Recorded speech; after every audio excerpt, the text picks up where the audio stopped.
vous ai dit la fois dernière que le CEDEAO, c'est d'abord une ONG.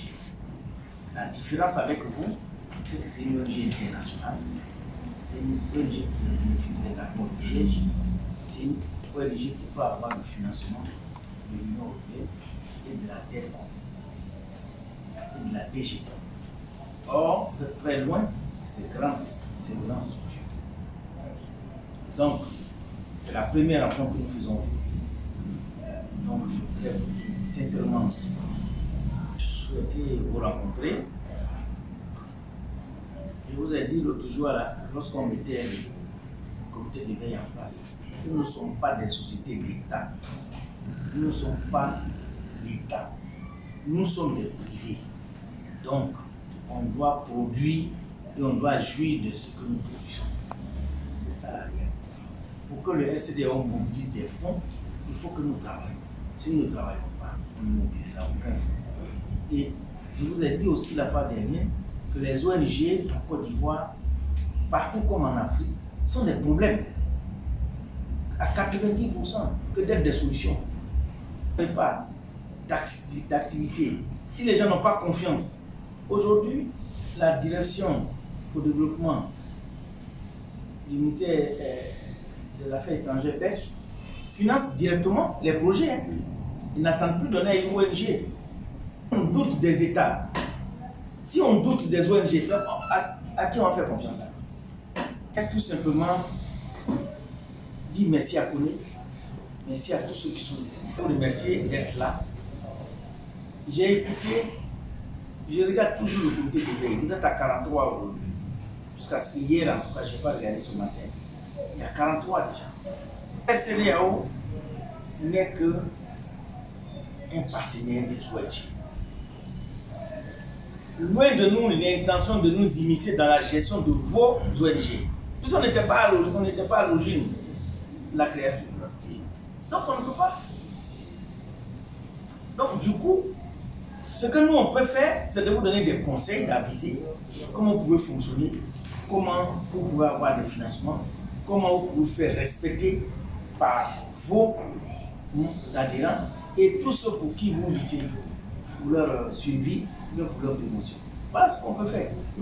Lorsqu'on a reçu la liste des membres, on a dit ici que chaque zone va pouvoir faire un niveau. On va revenir là-dessus.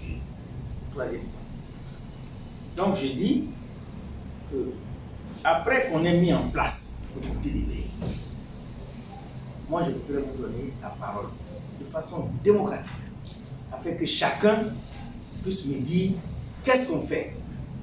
Je vous remercie. Merci beaucoup, Excellence. Je me représente Serge Youssouf Kone, président de l'ONG OIPSU, et membre du comité de veille. Je tiens à saluer vraiment l'initiative de SCDAO de nous venir ce matin pour échanger. En fait, quant à moi, certains n'ont pas peut-être compris ce que le SCDAO voulait avec les partenaires ONG. Dans le côté ad hoc pour le comité de veille, maintenant tu es financier. Il a dit non, il faut qu'on s'organise d'abord. Donc voici une autre thématique avec des sous-titres que nous avons prochainement dans ces deux régions, le Guéo et tous les ONG, toutes les ONG qui sont sur le terrain dans leur domaine d'activité. Cela sous-entend que nous connaissions ce que chaque ONG fait. Quelques jours, sur RFI, il est ressorti à la conférence internationale de Genève. Les accidents de route, l'Afrique est numéro 1. Ils vont joindre un responsable d'ONG du Niger, je n'ai pas pris son nom, qui a dit qu'ils ont déjà des ONG en Côte d'Ivoire, des ONG au Bénin, au Ghana, au Mali, pour faire la sensibilisation. Automatiquement, ils ont dit dans les rapports hier, vous avez écouté RFI ce matin, prenez les journaux, ça y est dedans. Il a lancé la campagne hier pour la sensibilisation pour les transporteurs. Et les civistes. Vous avez suivi ça? Nous sommes à 1300 de morts pour une seule année, la route. Donc la Côte d'Ivoire devient champion dans tout. Ça, c'est pas bon. De façon officielle. Officieusement, c'est pire. Donc, tout à l'heure, nous devons voir ensemble comment nous allons faire pour mettre en place et où nous allons démarrer cette campagne. Vous allez voir, ça le président du comité d'orientation et les experts qui sont présents. De sorte que, vraiment, on nous identifie en faisant que du bien pour la population. C'est pourquoi nous sommes en lutte. C'est sur ça que je voulais m'arrêter.